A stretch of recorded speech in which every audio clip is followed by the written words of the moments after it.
창세기 42장의 말씀을 통해서 깨닫게 하시는 하나님, 깨닫게 하시는 하나님, 이런 제목으로 함께 은혜를 나누고자 합니다. 하나님께서는 우리를 사랑하시기 때문에 그냥 내버려 두지 않으시는 분이십니다. 그래서 우리가 잘못된 길로 갈 때에도, 그 죄 가운데서 살아갈 때에도 하나님은 우리를 돌이키게 하시는 분이심을 믿으시기를 바랍니다. 오늘 본문에는 요셉의 형들이 등장합니다. 이 형들이 누구입니까? 요셉을 미워했고요, 구덩이에 던졌고요, 노예로 팔아버렸던 사람입니다. 원래는 죽이려고까지 했었던 그런 사람입니다. 그리고 시간이 약 20년 정도가 흘렀습니다. 사람은 시간이 지나고 이제 어느 정도 잠잠해지면요, 내가 했었던 죄악들이 다 끝난 것처럼, 이제 잊어버린 것처럼 생각을 합니다. 그러나 하나님께서는 결코 죄를 잊지 않으시는 분이십니다. 이것은 죄를 기억하여 주신다는 의미가 아니라 회복하시기 위해 일하고 계신다라는 의미입니다. 그렇기 때문에 하나님은 우리를 깨닫게 하시는 분이심을 믿으시기를 바랍니다. 우리 1절부터 8절의 말씀을 다시 함께 합독하겠습니다. 그때에 야곱이 애굽에 곡식이 있음을 보고 아들들에게 이르되 너희는 어찌하여 서로 바라보고만 있느냐. 야곱이 또 이르되 내가 들은즉 저 애굽에 곡식이 있다 하니 너희는 그리로 가서 거기서 우리를 위하여 사오라. 그러면 우리가 살고 죽지 아니하니라 하매 요셉의 형 10사람이 애굽에서 곡식을 사려고 내려갔으나 야곱이 요셉의 아유 베냐민은 그의 형들과 함께 보내지 아니하였으니 이는 그의 생각에 재난이 그에게 미칠까 두려움이었더라. 이스라엘의 아들들이 양식 사러 간 자 중에 있으니 가나안 땅에 기근이 있음이라. 때에 요셉이 나라의 총리로서 그 땅 모든 백성에게 곡식을 팔더니 요셉의 형들이 와서 그 앞에서 땅에 엎드려 절하매 요셉이 보고 형들인 줄 아나 모른 체하고 엄한 소리로 그들에게 말하여 이르되 너희가 어디서 왔느냐. 그들이 이르되 곡물을 사려고 가나안에서 왔나이다. 요셉은 그의 형들을 알아보았으나 그들은 요셉을 알아보지 못하더라. 아멘. 기근은 야곱의 가정에도 찾아왔습니다. 결국 형들은 이제 풍년이 들었다고 했었던 이 애굽으로 이제 내려갑니다. 그런데 그곳에서 요셉을 만나게 되는데 문제는 형들이 이 요셉을 알아보지 못했다라는 겁니다. 그러나 이 요셉은 형들을 알아보았습니다. 우리가 다른 사람에게 상처를 입힌 사람들은요, 그 피해자의 아픔을 이제 쉽게 잊어버립니다. 그러나 피해자는요, 내가 입었던 상처가요 쉽게 지워지지 않아요. 오늘 이 성경에서의 만남은요 우연이 아니었습니다. 하나님의 섭리였습니다. 우리는 우리 삶에 찾아오는 어떤 일들은 때로는 우연적이다라고 말하지만 사실은 모든 일은요 하나님의 섭리 가운데 있어요. 우리를 돌이키시기 위해 허락해 주시는 하나님의 은혜일 수가 있다는 것입니다. 때로는 어려움을 통해서, 때로는 사람을 통해서, 때로는 말씀을 통해서 하나님께서는 우리들의 모습을 자꾸 비추어 주시며 돌아보게 만들어 주신다는 거예요. 우리가 이럴 때에 깨닫게 되는 은혜가 있기를 간절히 소망합니다. 두 번째로, 회개는 하나님의 은혜가 시작되는 자리임을 우리는 기억해야 합니다. 우리 21절의 말씀을 합독하겠습니다. 그들이 서로 말하되 우리가 아우엘로 말미암아 범죄하였도다. 그가 우리에게 애걸할 때에 그 마음의 괴로움을 보고도 듣지 아니하였으므로 이 괴로움이 우리에게 임하도다. 아멘. 하나님께서는요 깨닫지 못하는 자들에게 그들로 하여금 예전에 이제 그들이 어려움을 행했던 그런 사람들과 같은 처지를 이렇게 되어 죄를 깨닫게 해주십니다. 우리들이 이런 말 하잖아요. 내가 예전에 몰랐는데 자식을 낳아보고 부모가 되어보니 엄마 아빠의 마음을 알겠다. 우리가 이런 말을 쉽게 하잖아요. 저도 마찬가지예요. 저도 정말 우리 부모님의 말을 잘 안 들었는데 지금도 잘 안 듣습니다. 근데 저희 애들을 보면요, 정말 우리 부모님이 속 많이 썩었구나라는 것들을 깨닫게 돼요. 막 속상하고 화가 나고. 우리는 같은 처지가 돼야 이제 그때의 그 어려움을 겪었던 사람의 마음을 이제 공감하게 된다라는 거예요. 그 사람의 마음을 이해할 수가 있다는 거예요. 그런데 이렇게 깨닫게 되는 것 자체가 은혜라는 것입니다. 그런데 더 완악한 사람들은요, 죄에 아예 물들어 버린 사람들은요, 자기에게 이런 어려움과 고난이 똑같이 찾아왔을 때에 깨닫지 못하고요, 오히려 사람을 원망하고 세상을 원망하고 하나님을 원망한다라는 거예요. 그렇기 때문에 오늘 이 요셉의 형들은요, 이 자체로 하나님께 은혜를 받은 자들입니다. 그제서야 그들은 자신의 죄가 생각나고 그 죄를 인정하기 시작합니다. 20년 동안 덮어두었던, 심지어 자신들도 잊고 있었던 죄였습니다. 아무도 모른다고 생각했던 죄였습니다. 그러나 하나님께서는 그들의 양심을 두드리기 시작합니다. 여러분들, 참된 회개는요, 핑계를 대는 것이 아니에요. 자기 변명과 합리화를 하는 것이 아니에요. 죄를 인정하는 것입니다. 하나님께서는요, 우리의 죄를요, 결코 덮어주지 않아요. 우리를 부끄럽게 해주시기 위해 죄를 드러내시는 것도 아니에요. 다만 용서하시기 위해, 회복시키시기 위해, 새롭게 하시기 위해 우리의 죄를 깨닫게 하여 주신다는, 이게 하나님의 마음이에요. 성경 어디에도 봐도 여러분들, 사람이 죄를 지었는데 하나님께서 그 죄를 무적정적으로 덮어주는 일 결코 없습니다. 그런데 오늘날 많은 기독교인들이 이 말씀을 굉장히 악용해요. 사랑은 허다한 허물을, 또 사랑은 허다한 죄를 덮는다라는 말로요, 악용해요. 자꾸 자신들의 죄를 덮으려고 하고요, 합리화시키려고 한다라는 거예요. 그래서 오늘날 많은 사람들이 교회를 보고요, 자정 능력을 잃어버렸다고 말을 해요. 근데 목회자인 제가 봐도요, 정말 교회요, 자정 능력 거의 잃어버렸어요. 여러분들 정말로 회개해야 돼요.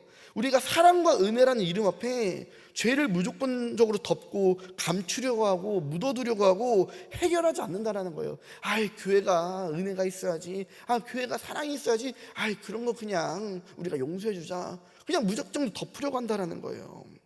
피해 받은 사람의 입장이 아니라 권력 있는 자의 편에 서서 자꾸 그들의 죄를 합리화시키고 죄를 묻어두고, 하나님께 회개했대, 그럼 된 거지 하면서 그냥 이 큰 죄의 문제들을요, 성도들이요 쉬쉬하고요, 교회들이 쉬쉬한단 말이에요.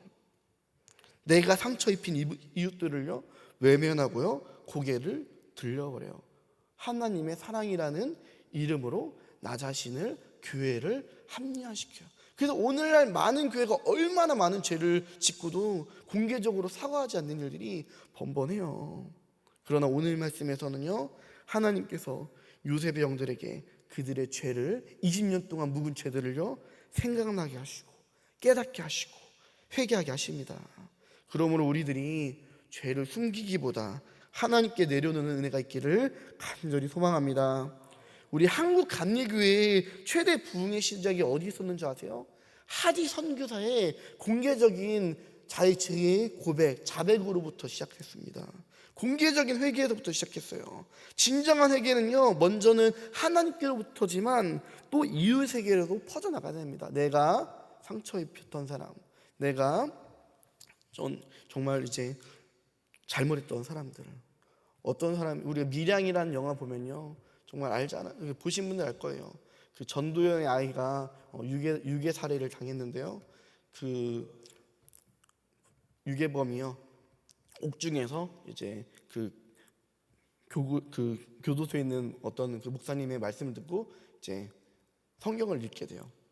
그리고 이제 나중에 전도연은 또 전도연의 이제 나름대로 이렇게 방황하다가 이제 어떤 목사님을 만나서 그들 그 교회 공동체 안에서 사랑을 배우고 이제 이 살인범도 내가 용서하겠다라는 마음을 품어요. 그래서 그 마음으로 교도소를 딱 찾아갔는데, 이 살인범이요, 내가 하나님한테 용서받았는데 네가 뭔데 날 용서하냐라는 이런 말을 하니까 전도연 씨가 이제 무너지게 됩니다.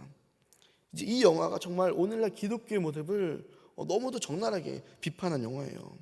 우리 교회들이 그런 거예요. 우리 교회 이제 모든 많은 성도들이 내가 하나님께 용서받았는데 네가 뭔데 나를 정죄하려고 하냐 하면서 이 죄를 그냥 하나님한테만 맡겨놓고 이 사람과의 관계를 해결하지 않는다라는 거예요. 그러나 진정한 회개는요, 이웃 사랑에서부터 먼저 사랑해요. 시작됩니다. 이웃 사랑이 없으면요 하나님 사랑을 결코 할 수 없다라는 거예요. 그럴 때 우리들은요 정말 나의 죄의 문제를 하나님께 먼저 내려놓았으면요 이제 그 문제들을요 내가 상처 입혔던 사람들에게 진정으로 사죄할 수 있는 그런 믿음의 결단도 있어야 될 줄을 믿습니다. 세 번째로 하나님은요 이러한 회복을 위해 기다리시는 분이시라는 거예요. 오늘 본문을 보면요 요셉은 형들을 알아보지만 곧바로 자신의 정체를 밝히지 않습니다. 우리 24절과 25절의 말씀을 합독하겠습니다. 요셉이 그들을 떠나가서 울고 다시 돌아와서 그들과 말하다가 그들 중에서 시몬을 끌어내어 그들의 눈앞에서 결박하고 명하여 곡물을 그 그릇에 채우게 하고 각 사람의 돈은 그의 자루에 도로 넣게 하고 또 길 양식을 그들에게 주게 하니 그대로 행하였더라. 요셉은 이제 잠시 자리를 비워서 펑펑 울 정도로 정말 너무도 속상했어요. 그런데 요셉이 운 이유가요 복수하기 위해서가 아니었어요. 요셉은요 형들의 마음이 변화되기를 기다렸던 것입니다. 하나님께서도요 우리들에게 그렇게 행하시는 거예요. 하나님은요 심판보다 회복을 원하시는 분이 바로 하나님이세요. 그렇기 때문에 이스라엘 백성들이 자꾸 죄악을 범하여도요 자꾸 선지자를 보내서 너희 돌아오라 돌아오라 심판이 임할 것이다 회개를 촉구하는 것이 하나님의 마음이라는 거예요. 그런데 이스라엘 사람들은요 이러한 말씀이 나에게 들렸을 때에 그 즉시 회개하고 애통해야 되는데 더 마음을 완악하게 먹어요. 나한테 바른 소리하는 저 선지자를 보면서 오히려 돌을 던져서 쳐 죽이려고 해요. 실제로 쳐 죽이기도 했죠. 네. 그러나 우리는 하나님의 이런 말씀들에 오히려 반발하고 분을 내는 것이 아니라 그 말씀이 들어왔을 때 우리들이 정말 깊이 깨닫고 돌아오기를 간절히 소망합니다. 하나님께서는 오늘도 오래 참으시는 분이에요. 왜? 우리를 기다리시기 위해 돌아오시기를 기다리시는 분입니다. 마찬가지로 앞서 말했지만 내가 상처 입힌 사람에게 대해서 아무 문제가 일어나지 않는다는 것이 은혜가 아니라는 거예요. 하나님께서는요 계속 그 사람으로 하여금 죄가 생각나게 해주시고 깨닫게 해주시고 그 당사자에게 진정한 사과를 하게 하신 은혜를 우리에게 주셔요. 우리가 성경에 보면요 하나님께 예배드리는 것보다 더 중요한 게 뭐냐면요 형제와 다툰 일이 있다면요 그 형제와 화목하라고 말씀하셔요. 하나님께서 우리가 이게 정말로 중요한 거예요. 근데 우리들은 형제와 다투고 싸우고 나서 그래도 예배는 드려야지 하면서 그 마음으로 예배 드리러 온단 말이에요. 또 교회에서 그렇게 가르쳐요. 주일 성수해야지 하면서. 그런데 하나님께서는요 예수님께서는요 그 형제와 화해한 후에 그 다음에 와서 예배를 드려라라고 말씀을 하십니다. 많은 연예인들이 왜 항상 정상에서 무너질까요? 그동안 내가 살면서 다른 사람들에게 잘못했던 일에 대해서 참된 어떤 회개와 용서를 구하지 않고 뻔뻔하게 그렇게 지내다가 나중에 이 사람이 모든 사람이 알 정도로 유명한 자리, 그렇게 높은 자리에 섰을 때에 그때 과거의 일들이 알려지게 되고 그렇게 가장 높은 자리에서 가장 큰 불명예를 안고 자신이 이루고 싸웠던 모든 것을 잃어버리고 내려놓게 된다는 거예요. 그래서 유명한 가수들이 딱 데뷔하자마자 갑자기 이제 퇴출당해요. 왜? 학폭에 연루되었는데 당사자한테 사과도 안 하고 그냥 이렇게 유명해지니까 나한테 폭행했던 사람이 나중에 막 TV에서 나오니까 이 사람이 분을 못 참는 거야. 그래가지고 막 이제 기자한테 고발을 하고 그래서 결국 그 아이돌 딱 되자마자 데뷔하자마자 이제 바로 잘리고 그런 일들이 이렇게 있다라는 거예요. 그래서 우리는 하나님이 나에게 주시는 이 온전한 회개와 이러한 또 생각나게 주시는 은혜 가운데에서 정말로 하나님께 회개하고 또 내가 상처 입힌 사람들에게 진정한 사과를 하는 것이 참된 그리스도인의 모습이라는 거예요. 하나님의 기다리심을 우리가 선용해야 되는데 이 기다리심을 악용하는 사람들이 너무 많다는 것입니다. 우리는 하나님의 이 기다리심의 은혜를 선용할 수 있는 사람이 되기를 간절히 소망합니다. 오늘 하나님께서 나의 삶을 만지고 계심을 느끼고 계시고 혹시 말씀 가운데에 이제 찔림이 있으신 분들이 있다면요 그것은 하나님께서 나를 버리셨다는 증거가 아니라 아직도 나를 사랑하고 계신다는 증거예요. 오늘도 하나님은 우리를 정죄하려고 부르시는 것이 아니라 회복시키시려고 부르심을 우리가 믿으시기를 바랍니다.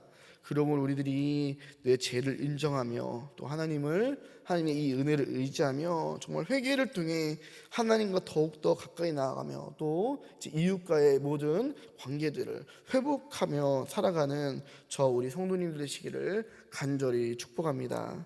우리 가슴에 손을 얹고 기도하겠습니다. 하나님, 우리에게 죄를 깨닫게 하시고 회개할 수 있는 은혜를 주시옵소서. 주님, 때로는 내 죄를 깨달아 알게 되어도 우리가 회개하지 못하고 도리어 내 마음이 완악해져 하나님의 말씀을 악용하며 내 죄를 변명하고 합리화하며 죄를 덮는 그런 더 큰 죄를 범할 때가 많습니다. 요셉의 형들은 요셉을 그렇게 상처 입히며 아버지를 평생을 속이며 20년을 살아왔습니다. 그러나 오늘 하나님께서는 그들에게 깨닫게 하시는 은혜를 주셨습니다.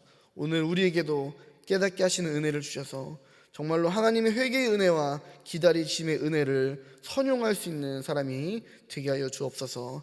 깨닫게 하시는 것이 하나님의 은혜임을 기억하며 오늘도 우리의 마음의 완악함을 버리게 하시고 하나님 편에 서게 하여 주옵소서. 예수님의 이름으로 기도합니다. 아멘.